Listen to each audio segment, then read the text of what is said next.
Good morning, I'm Gretchen Hall. It is a Wednesday, the 25th day of June, bringing you Morning Matters because your mornings matter. Let's get to the stories that matter today.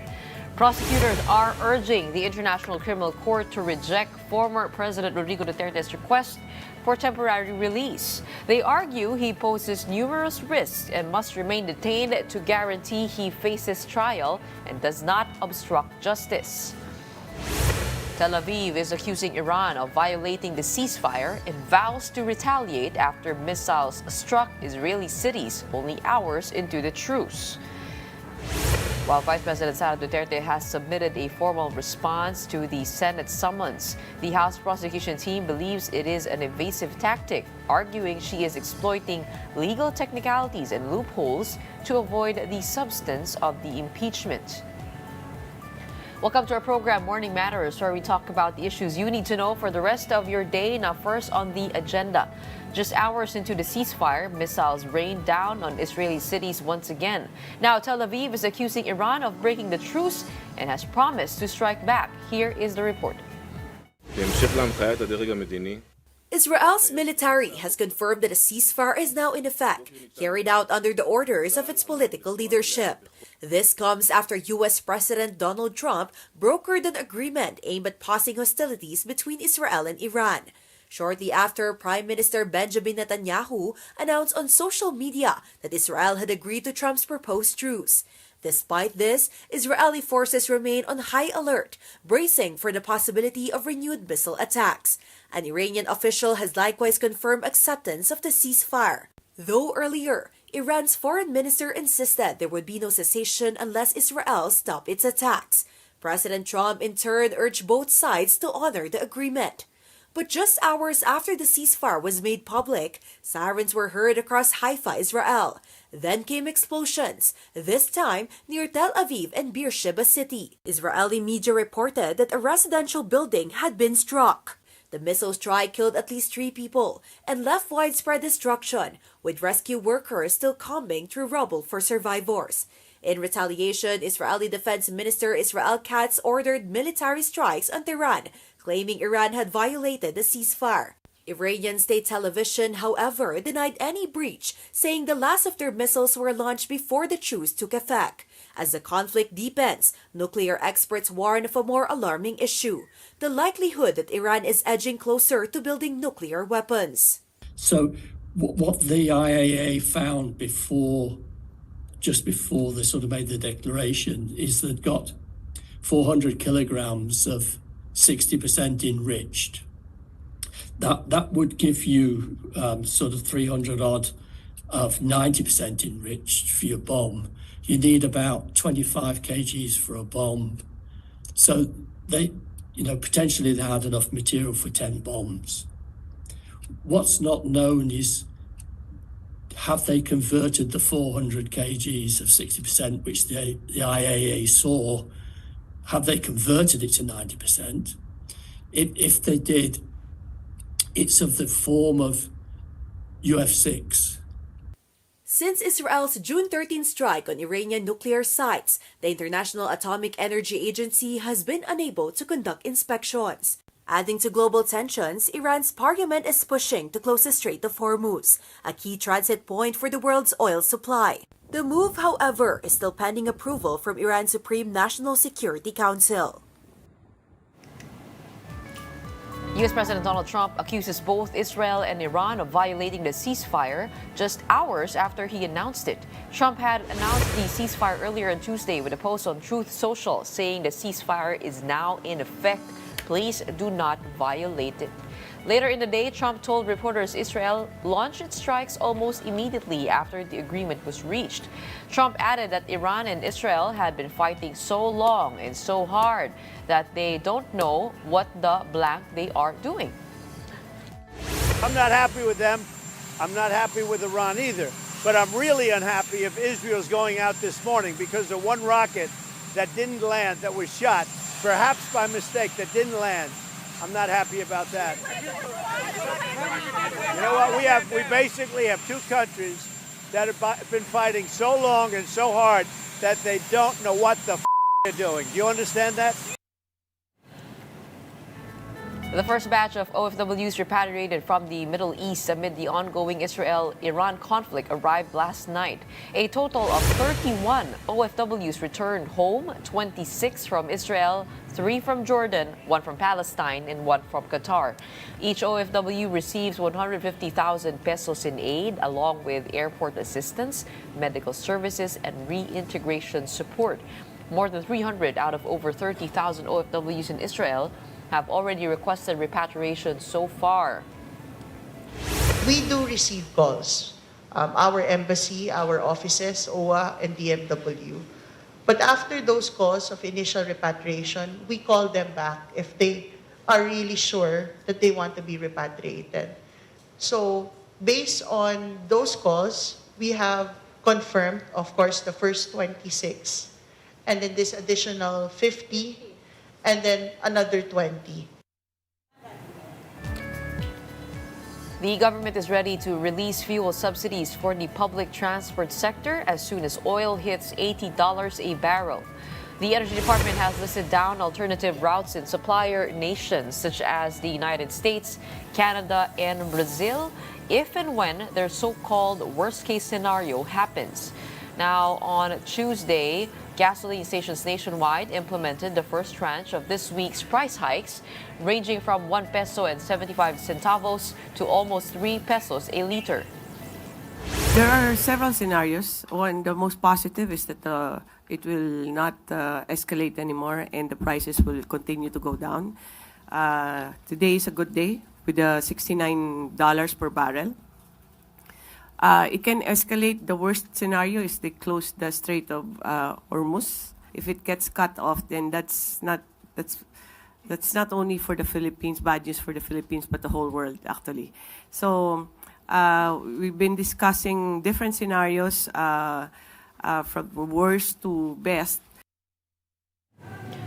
U.S. airstrikes fell short of destroying Iran's nuclear site, setting it back only a few months. That's according to preliminary intelligence.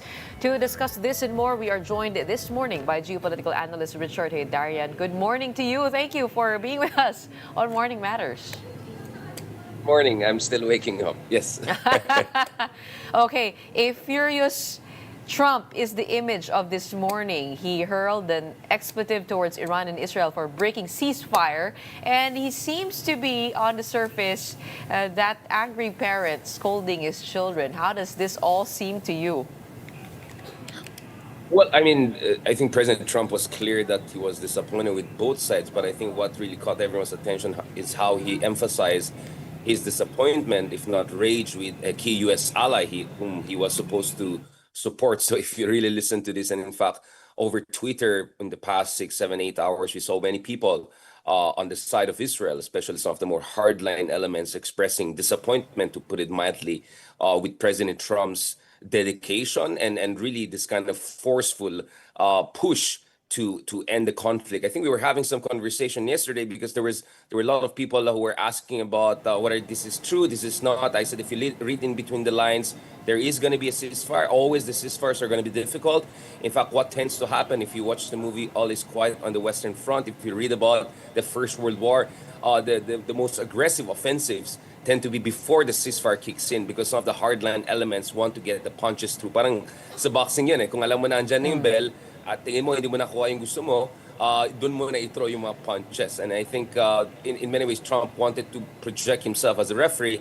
Let's not forget, just a few days ago, he met a top general from Pakistan who said that his country is going to nominate President Trump for Nobel Peace Prize because, at least according to Trump and the Pakistani side, I don't know about the Indian side, Trump played an important role in bringing about a ceasefire between India and Pakistan, two nuclear-powered states. And now, of course, Trump is claiming that he has been able to end this, he calls it the 12-day war between arguably the two most powerful militaries in the Middle East, Iran and Israel. But I think to be fair also to President Trump, I mean, these were really sleepless nights for a lot of people, including for President Trump. You're talking about time difference. You're talking about operational difficulties. You're talking about really back and forth between different sides. Remember, Iran and Israel do not have direct relationship diplomatically. Iran does not recognize the state of Israel as a sovereign state. Iran and U.S. also don't tend to have really a full-fledged normalized bilateral relationship. So really this ceasefire kicking in itself, some would say, was a diplomatic miracle. So for you, the United States really had to get into this war to be able to stop it. Did President Trump do the right move when he bombed the nuclear sites of Iran?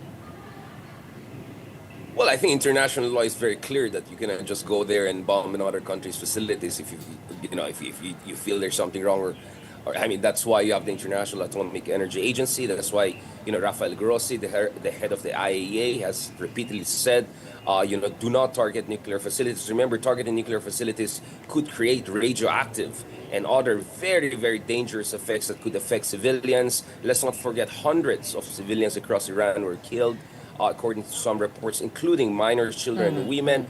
So, there's going to be a lot of discussion about international law and the humanitarian impact of this. But what is also very clear right now is that the latest report, as you mentioned correctly, and again, we predicted that. We have been saying that for quite some time, because all experts said, some of these facilities like Fordo, they're so deeply buried into mountains. Iran is one of the most mountainous, if not the most mountainous country, that really taking them out is going to be extremely difficult. The bunker busters that the American used, they were never used in a war scenario. They were just tested, in a non-war scenario, in simulations. And based on the reports coming out, including from the U.S. intelligence agencies, it looks like they were not really able to destroy, for instance, the Fordo facility.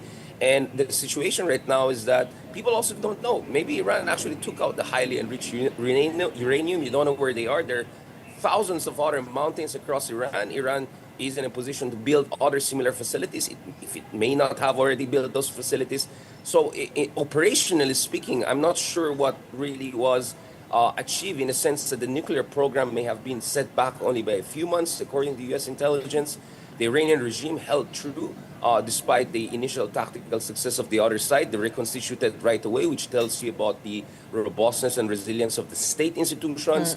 So actually now, to be Churchillian about this, we saw the end of the beginning, meaning all of those years of shadow wars and threats and all.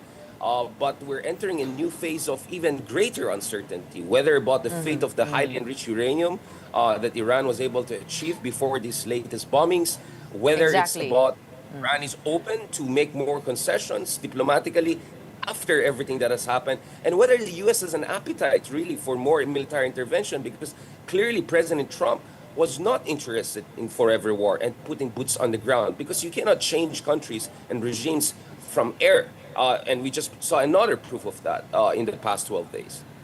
It's exactly why I'm asking if it was necessary for the United States to get into this, to show some sort of strength with their bunker buster bombs, instead of just brokering the ceasefire from the beginning on a diplomatic table. I mean, if you take a look at it, now we have so much uncertainty over whether this will push Iran to the other side to actually develop that nuclear arsenal, given the defensiveness of Israel, of the United States, against it, and just and wondering if the ceasefire that we're seeing now, the peace that Trump tried to broker, is temporary. It's just short term in nature. Well, they say war is the continuation of politics by other means. So there are a lot of people that are also looking at optics and politics, and how domestic political calculation were also at play here. I think for President Trump, considering the influence of, some would call, the hawks or new conservative elements, very robustly anti-Iranian regime elements in the United States, I think he felt pressured eventually to do something about the situation. But it was very clear from statements from J.D. Vance, even from Pete Hegseth and other top officials, that the U.S. was not interested in an Iraq war situation, and that what they wanted to do is to supposedly show an overwhelming force that would forever solve the problem. But again, operationally, technically speaking, I think all the intelligence shows that the Iranian nuclear program is still there. Not to mention the nuclear scientists and experts. There are thousands of them. You cannot just take them out. And Iran is, one of the most advanced countries scientifically, technologically, one of the highest IQs in the world. If you look at all of the data So I think some would say politically Trump felt compelled to do something, but operationally speaking, well, I think the intelligence reports speak for themselves. Some would even say that politically speaking, Netanyahu also had an interest, in doing something about the situation, at least from his perspective. And I think he might soon call for snap elections because he might have felt that his popularity is going up. So I think we should not forget also domestic political calculations, aside from calculations and operational calculations here. And the reality is that war, especially in our era of social media and memes, is also unfortunately partly theater. And we saw also that some part of this war was theater in the sense that there was pre-notification, there was some coordination.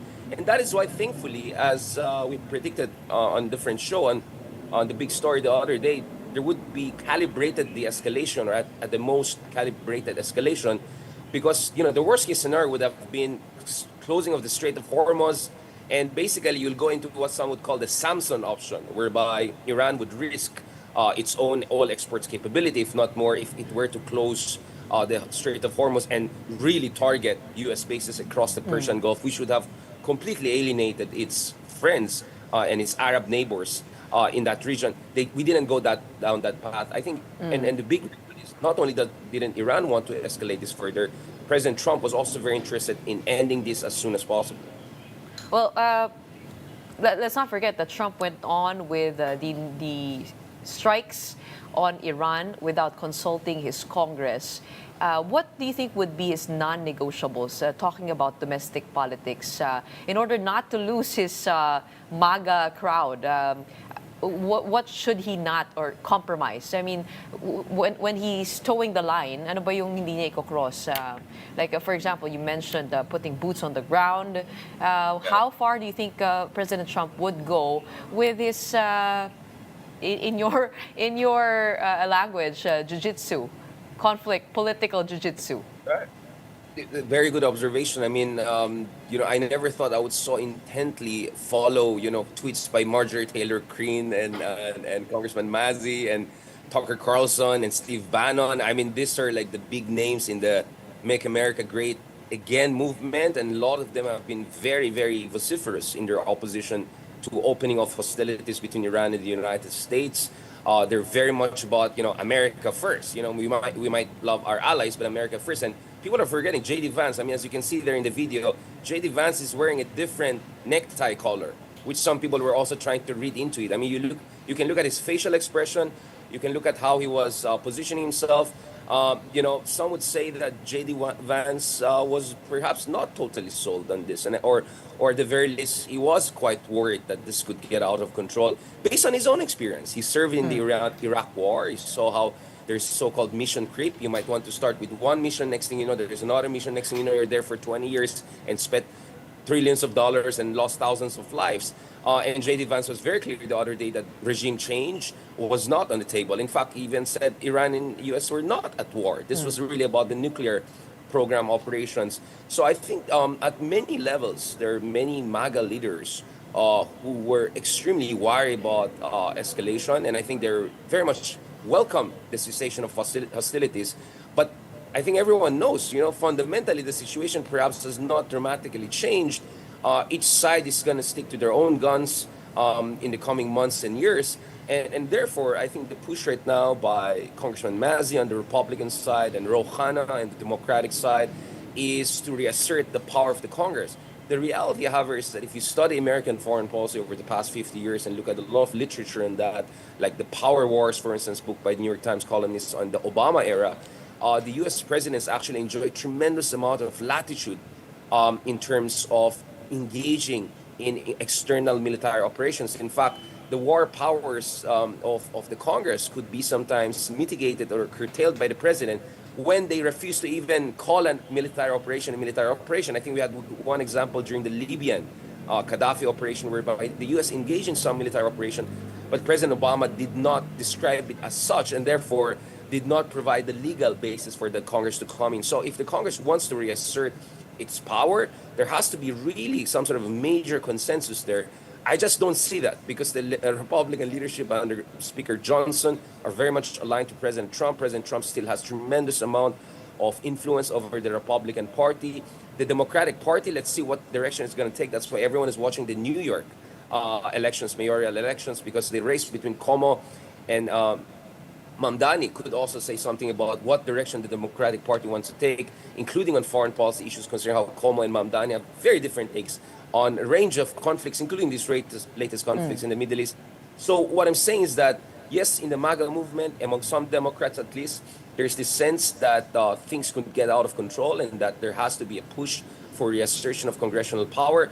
But many stars have to align before Trump can get legally and constitutionally curtailed on this. And President Trump was also very defiant. He challenged AOC Ocasio-Cortez, go ahead and impeach me if you want, because he's quite confident about that not going anywhere. But nevertheless, I think what we have seen is that because of the horrors of the Iraq War, because of the ignominy of America, the way by which America had to withdraw from Afghanistan just a few years ago, after 20 years of all of the blood and treasure they had to expend on that, really unfortunate nation. I think the Americans are really not interested in picking another major forever wars.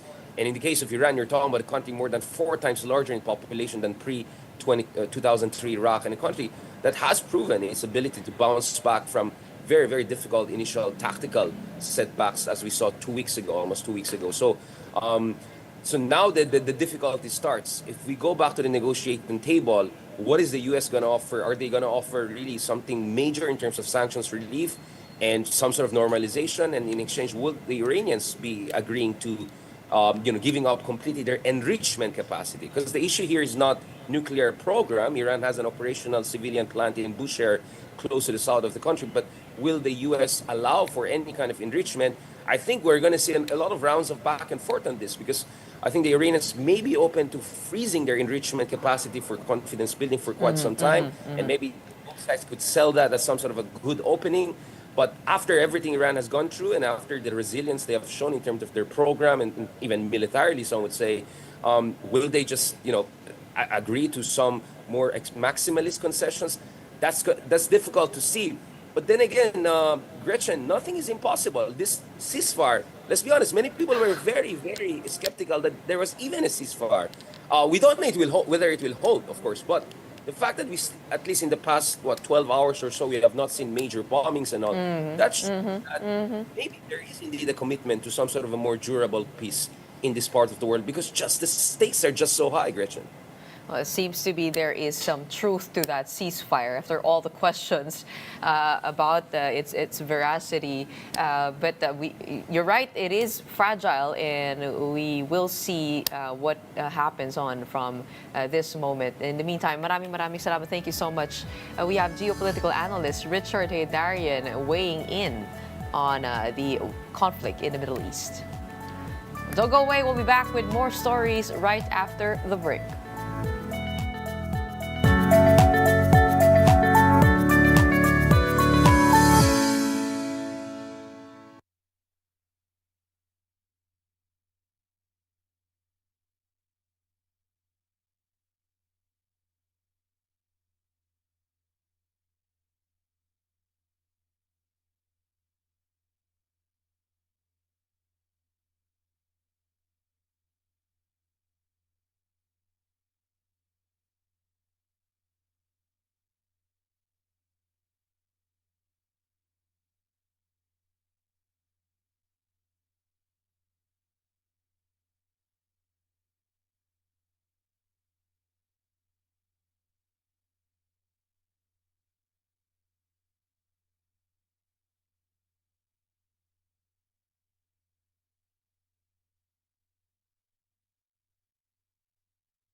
Good morning, I'm Gretchen Noan here on Morning Matters. We talk about the most pressing issues and give you the context behind the headlines.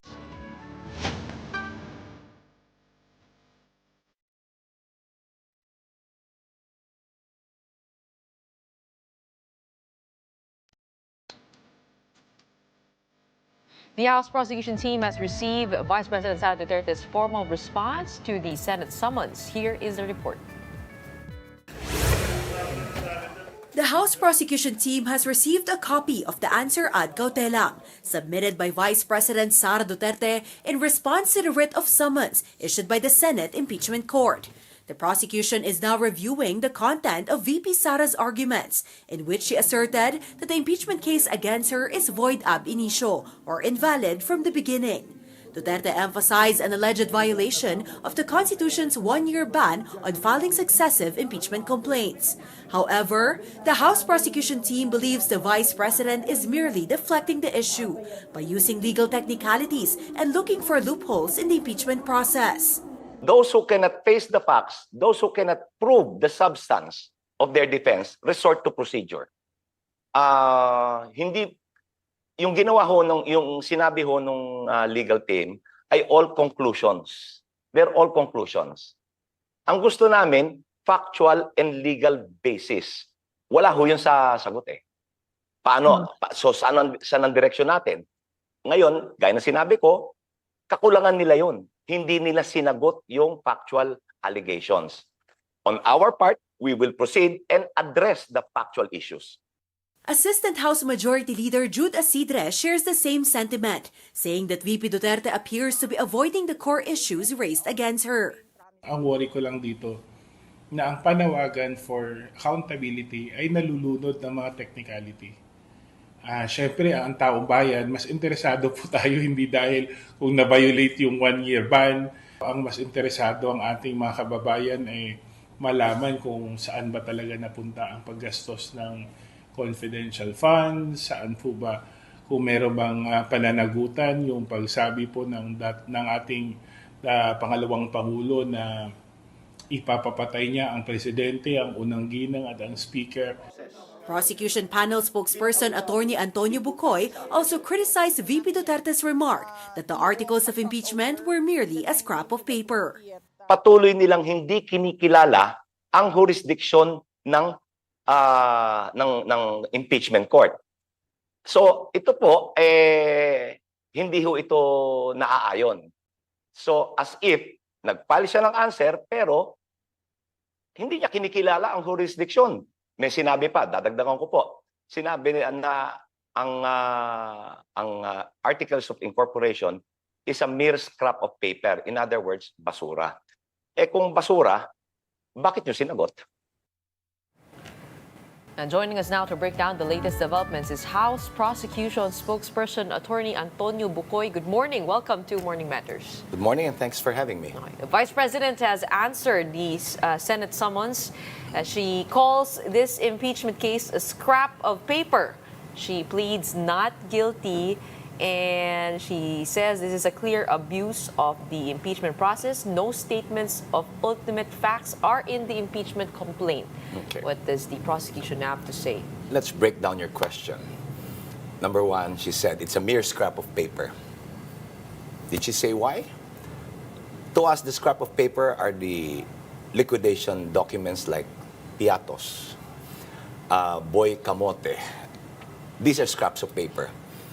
The impeachment complaint embodies the ultimate and evidentiary material facts constituting the charges. And these are serious charges. Threatening the life of the President, the Vice President, and the Speaker of the House. Never before in the history of any country in the world has this been committed. Plunder, malversation, high crimes, betrayal of public trust. This cannot be considered as pamumulitika or persecution. Had she not committed these acts imputed to her, there won't be any complaint. Had she taken her oath when she was given the opportunity to explain this during the Quadcom hearings in the House of Representatives, we wouldn't have to go through this impeachment process. What's the other question? Well, she says that there are no statements of ultimate facts. Oh, these are all statements of ultimate facts and evidentiary facts. That's now the new requirement under the 2019 amendments to the rules of court. That not only do you allege the ultimate facts, meaning the material facts constituting the offense charged, but also evidentiary facts to ensure that these are not flimsy, these are not arbitrary, but this can be proven in court. These are all satisfied by the articles of impeachment. Well, she had that Zoom press conference where she threatened to kill the president. On live stream. Does that hold as evidence? Yes. She's on the digital platform. She's the worst witness. She's the best witness against herself, rather, not the worst witness. And she insisted, no joke, no joke. She stressed this not only once, but twice. And then she repeated this in a different occasion. If you will recall, there was another interview when she demonstrated how she would want to, or she imagined cutting the head of the president. So these are the confluence of all these actions are too blatant to be ignored. We cannot just brush this aside.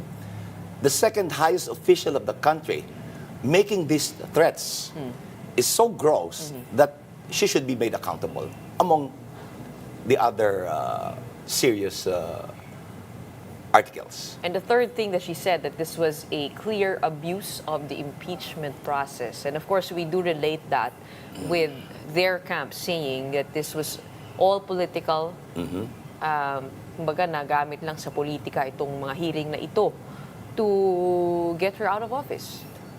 Kung nagamit lang ito sa politika, there won't be any evidentiary facts that had been laid down or laid out, or that were dug up during the Quadcom hearings. These are all based on documents, official documents at that. These are all based on testimonies of knowledgeable witnesses, some of whom are under the office of the Vice President or the office of the Secretary of Education. Hindi ito pamumulitika. Ang pamumulitika, you come up with a complaint from thin air, you cannot substantiate it, and you go to court. These are all based on evidentiary and testimonial, documentary and testimonial evidence. Is the prosecution confident with the weight of evidence that it has? Absolutely. And when we say evidence, what evidence do you have exactly? Is it mainly on the confidential funds? No. Yung mga resibong nabanggit po nyo kanina, and also yung mga disbursements po niya, sabi po niya ito, no, Duterte said in an appeal that challenges the Commission on Audit's disallowance of the disbursements remains pending, and there's no final decision by the COA declaring the disbursements illegal and or unjustifiable. That's from the COA. There has already been a disallowance by the COA. I think she should update herself with the status of But has the there process. been a final decision by the COA It depends. on the actions of the Office It of Vice depends. President? But we don't even have to wait for that. We don't have to wait for that. That is not a precondition for Pero the... hindi po ba trabaho ng COA po yun para Yes. mag-imbestiga dito sa mga And they have confidential investigated. funds? Oo. And they have disallowed it. There's a finding. The notices of disallowance, you mean? There is a disallowance, yes. Which they asked the Vice President's office to explain, right? So the The Vice President already explained, and it has not been, that was not acceptable to COA. That's why there was a disallowance. So there's a final decision already. I think, yes. Unless she appeals it. What other evidence does prosecution have without preempting so much Yes, yes. with what you can say? The evidence of plunder, everything is on record. For instance, the amount of 112 million was disbursed in a span of 11 days. without any explanation. The amount was handed over to 2 military men under her charge. Her instruction was for the disbursement officer to give it to them without any explanation, and she just did it. The amount vanished into thin air. So, like I said, without preempting what would go on to trial, let's leave it at that for now. So the strongest case that the prosecution has would be on the confidential funds. The strongest- And the confidential fund use. We have firmed up our evidence, so we're confident that in each and every article, we could secure a guilty verdict. Buo na ho ba ang prosecution team? Yes. Ilan po ang miyembro? We have in our team 12 public prosecutors. These are the congressmen, the lawmakers. Two did not, two unfortunately did not get re-elected, and they are now getting replaced Dan by Fernandez? yes, And- the incoming lawmakers, Chel Jokno, are coming in to join the team, plus Laila De Lima. Sino po yung isa pang hindi na I forgot. I mean, the names escape me now. Congressman Abante. No. Congressman is not with the prosecution team. Okay. On the part of the private prosecutors, there are about an equal amount of number, more or less. So 24 for the more or less, give or take. prosecution team Give or take. versus the 16 of the defense. This is not a question of numbers. It's a question of evidence. But it really is reasonable to have that much lawyers because It is. it is a fact that's been thrown around, It is. taken against the vice president, saying that she's Yes. guilty for having a lot of lawyers. So normal lang yun. It is. Sa ganito. Well, number one, you get a lot of lawyers because you can afford a lot of lawyers. That's the number one question. That's the number one circumstance. You may want to have a lot of lawyers, but you cannot afford them. You can afford only one or two. Then, apparently, obviously, she can afford 16. But let's not judge that. There are insinuations I've heard from some other sources that the more lawyers you have, the more guilty you appear. Well, that may be right. That may be erroneous, depending on Or reading too much into it. Yeah, if you read too much into it. Same thing with the prosecution. It's not a question of numbers. Okay, the vice president's team has said that there are no articles of impeachment because these were referred back to the House of Representatives and they could not respond. They're being literal about the return of the articles. That's a legal impossibility. The articles of impeachment remain with the Senate. It has neither been dismissed. It has not been, it has not been dismissed. So the articles remain in place. With the Senate. In the Senate and parenthetically.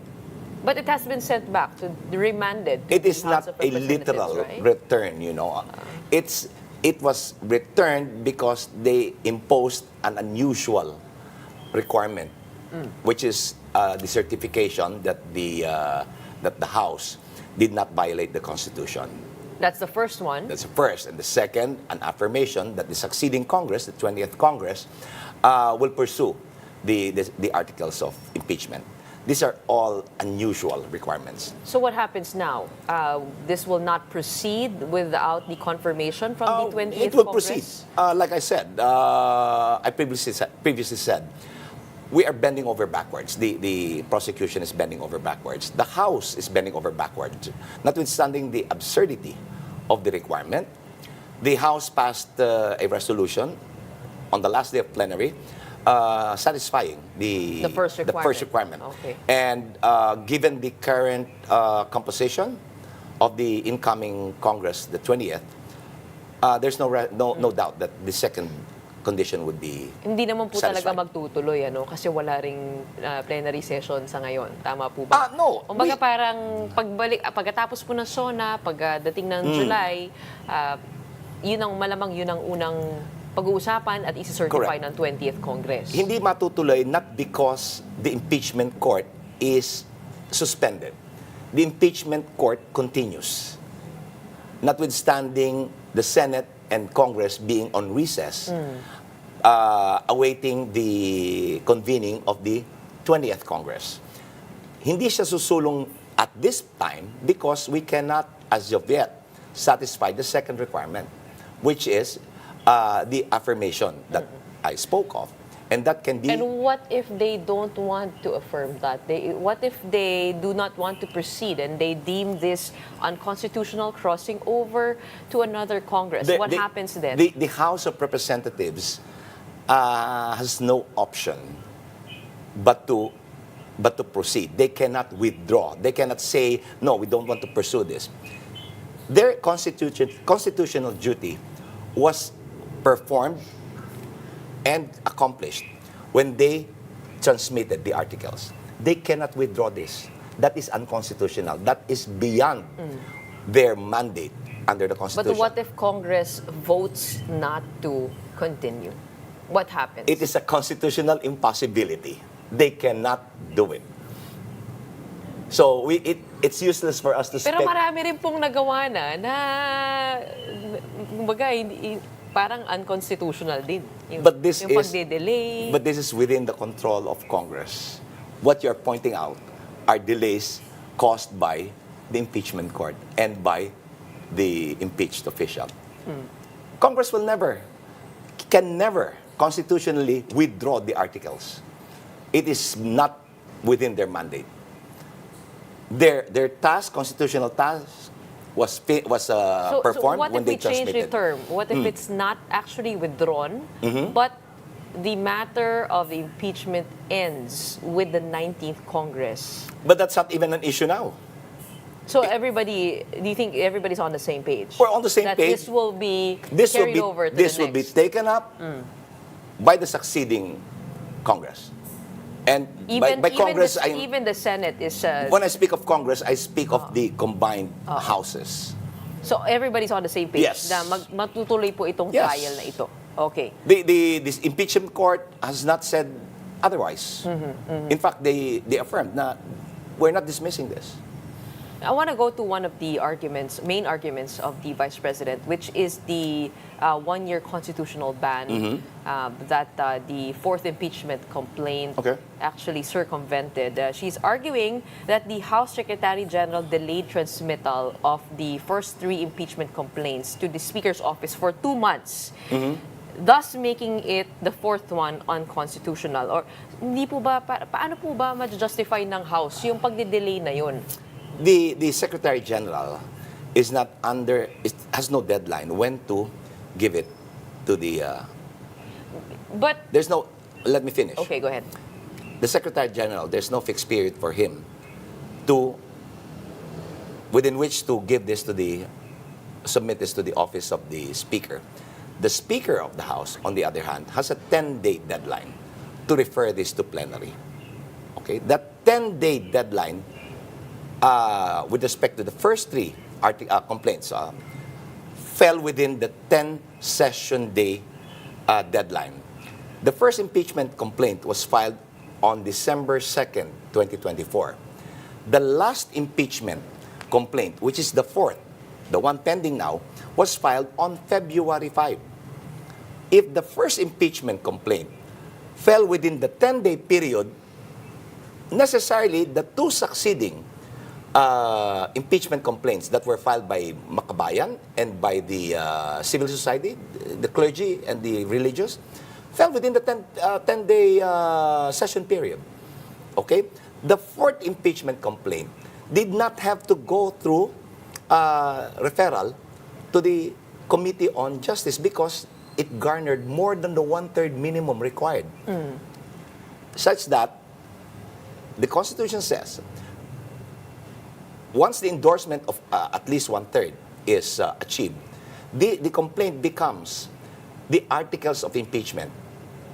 And this can be transmitted to the Senate as the articles of impeachment.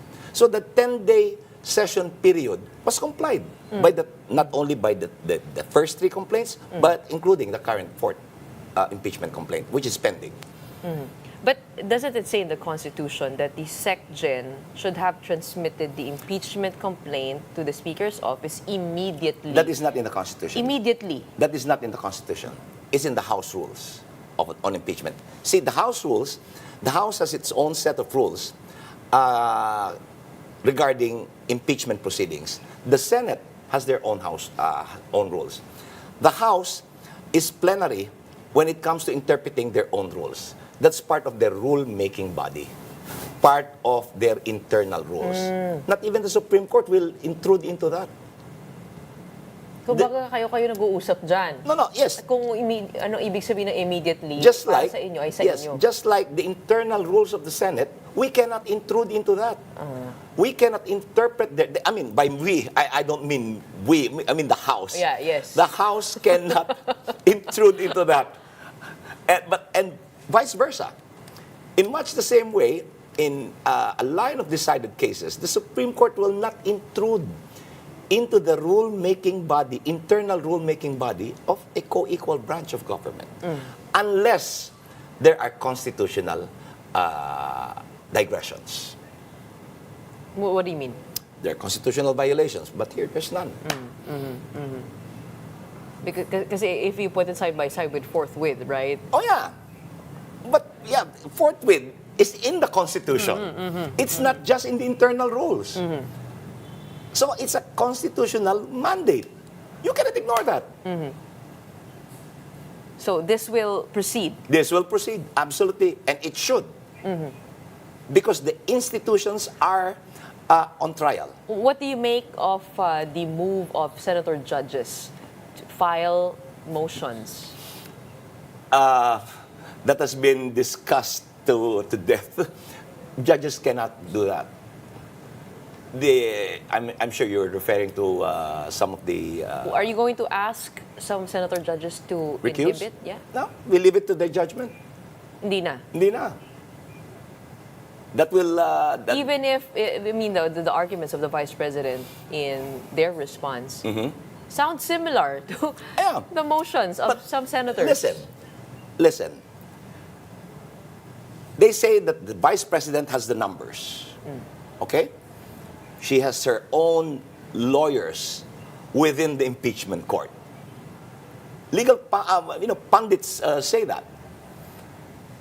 That being the case, why is she digressing from the factual allegations at hand? Why is she relying on procedural technicalities? If she thinks she has the numbers, she will be acquitted. So why don't you present your evidence? Right? Does that make sense? What if the Supreme Court says that, or rules that this is unconstitutional? Then could that ruling stop the trial? The Supreme Court is the supreme arbiter. But it is a co-equal branch, right? Yes, but they're the final arbiter of constitutional questions. There are pending petitions now with the Supreme Court filed by the Vice President to stop the impeachment proceedings. They asked for a preliminary. They prayed for an injunction. It was not granted. They subsequently filed a supplemental petition. They sought the issuance of a TRO. Still no action. At kasabay ho nito, biglang gumalaw po yung ombudsman, ano? Yes. Na sinasabi po sa Vice President na sumagot sila answering to these charges. And there's that whole debate. Senator Laila de Lima, former Senator Laila de Lima, expressed her concern. Oh yeah. We are concerned. About that office We na are baka concerned. ma-dismiss yung mga charges even before this trial is held. No. The charges, you mean the charges in the impeachment court? No. What the charges? The criminal case. But the ombudsman cannot even intrude into these proceedings. He cannot initiate this preliminary investigation. Why? Under the Ombudsman Act, Republic Act 6770, there's a provision there that says the ombudsman can exercise disciplinary authority over public officials, elective, appointed, officials of government-owned and controlled corporations, officials of the LGUs, except impeachable officers, except officers who can only be removed by impeachment. Members of the members of the Congress are also excluded. The judiciary are also excluded. Why? There are independent mechanisms to discipline members of Congress. Which is the impeachment No. process? No. They have their own mechanism. They have their committee on, they have their ethics committee, their committee on discipline. So in other words, they have their own independent mechanism. Same with the Supreme Court. There's the Office of the Court Administrator that hears administrative cases against erring judges. But I'm referring in particular to officers who can be removed only by impeachment, like the Vice President. That's an exception to the rule that the Ombudsman exercises disciplinary authority. Okay? The only instance when the Ombudsman can conduct a preliminary investigation of an impeachable officer if it is for the purpose of filing a verified impeachment complaint, if warranted by the investigation. Why is this so? The Ombudsman is provided with reports of investigations conducted by the House apropos of government officials. Which is binigyan nga po daw siya, di ba, na report. Yes, that is the reason why. Kaya niya binuksan ito na pinapasagot niya si But that VP. is again overstretching his authority.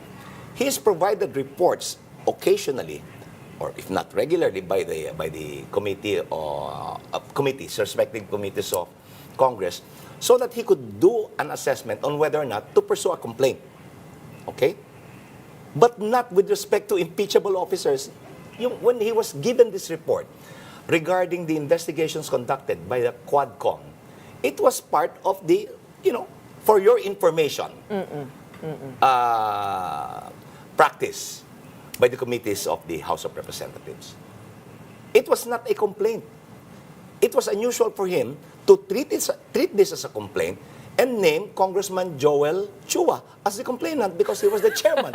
So he was also, caught about, why? I'm not a complainant. So saan po niya, yung sinasabi po niyo na limitado ang kanyang kapangyarihan dito sa mga non-impeachable Yes. officers, saan po makahanap po yan? Nasa Republic Act 6770, the Ombudsman Act. Okay. This is the law that created the Ombudsman. This is the law that defined the powers So of the what should Ombudsman. the Ombudsman do? What if he dismisses this? He cannot. He cannot. He cannot. He should back off. Let the impeachment trial proceed. Because the mandate is, because the House of Representatives has the exclusive power to initiate But if he impeachment. does pursue He's liable if he for does- violating the law. the prosecution, the trial will continue. Trial will continue. He cannot stop this. He should back off. He should desist.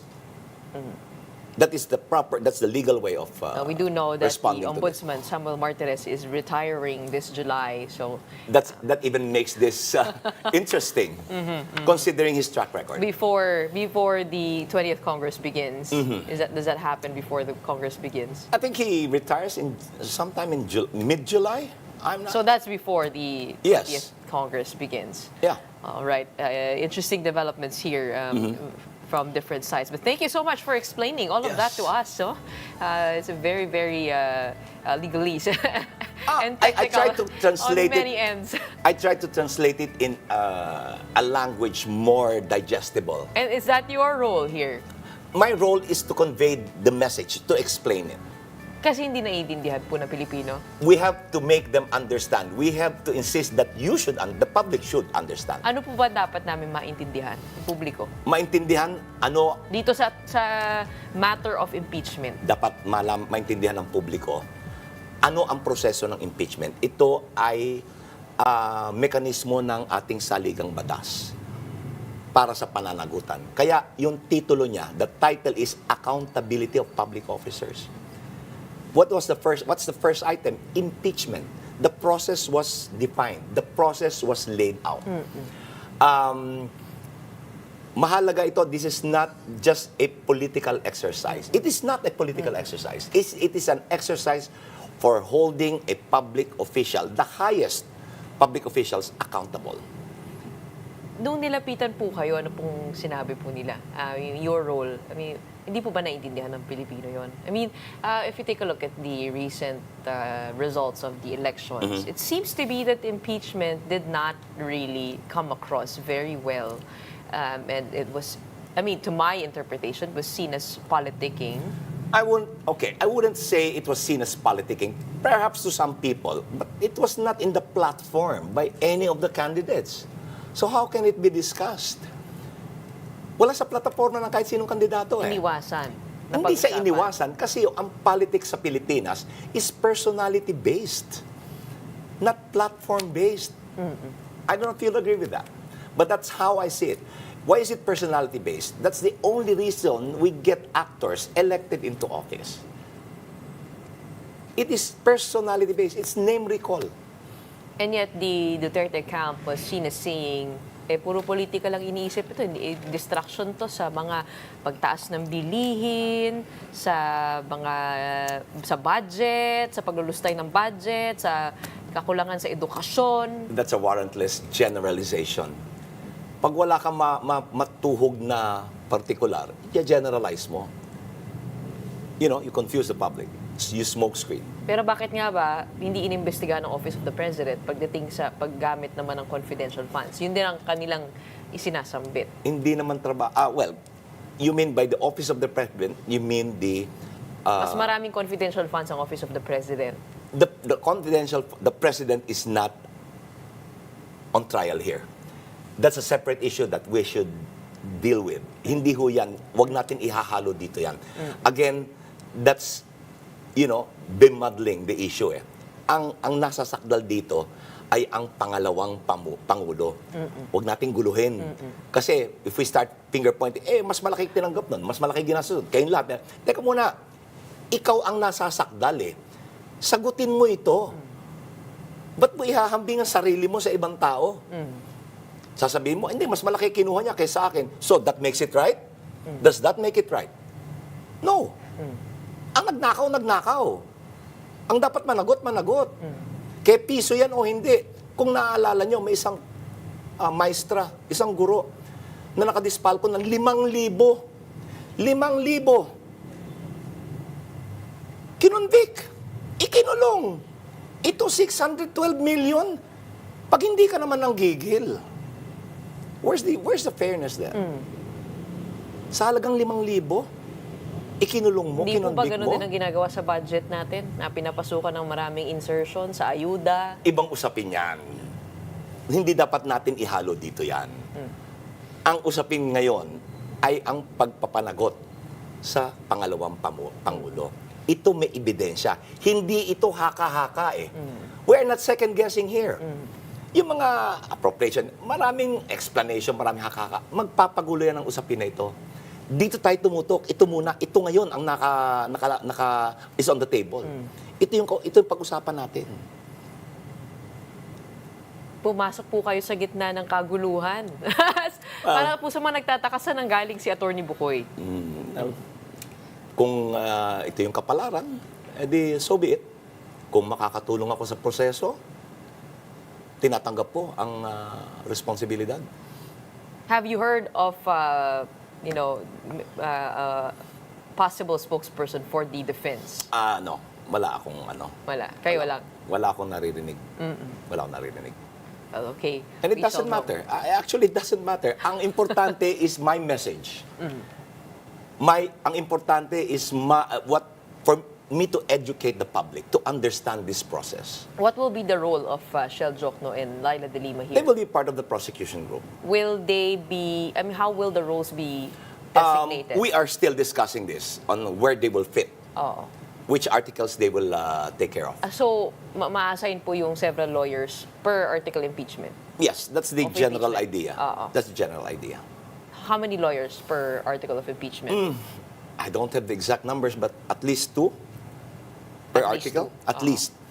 And will we be hearing from them in this trial? Oh, yeah. For sure. For sure. Yeah, for sure. Okay. All right. We will hopefully we get to that trial, as you mentioned. We will and we should. We will and we should. This coming July. Yes.